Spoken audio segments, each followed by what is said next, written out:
अब आसिफ जरदारी,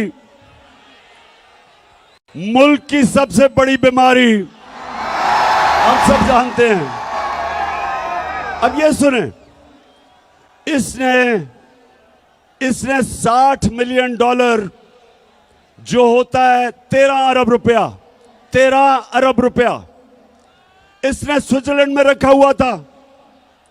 मुशर्रफ की हुकूमत ने जब पता चला तो मुशर्रफ की हुकूमत ने कानूनी कार्रवाई की और वो जो पैसा था वो कानूनी कार्रवाई के बाद वो पाकिस्तान को आना था।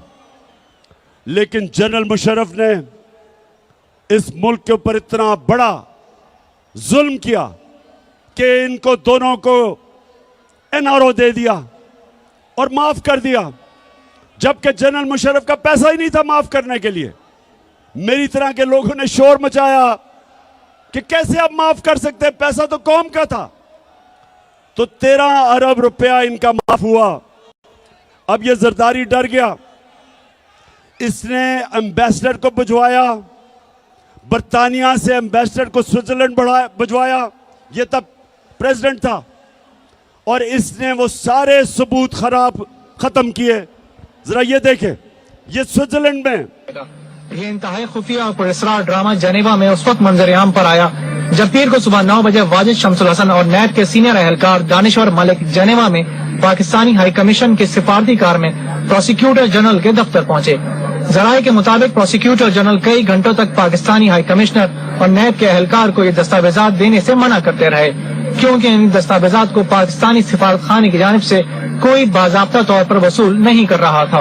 एनआरओ के बाद ये केस बंद कर दिए गए थे, मगर अब एनआरओ के खात्मे के बाद इस बात के मजबूत शवाहिद थे कि स्विस केस दोबारा खुल सकते हैं और ये शवाहिद पाकिस्तान की आला शख्सियत के खिलाफ इस्तेमाल हो सकते हैं। इत्तलाआत के मुताबिक जेनेवा में हुकूमत पाकिस्तान के साबिक वकील जैक पी से मुकदमात के असल सबूत वापस मांगे गए, जिस पर वकील ने यह कहकर सबूत वापस करने से इनकार कर दिया कि पाकिस्तान की एक आला शख्सियत इन मुकदमात में मुल्जिम है।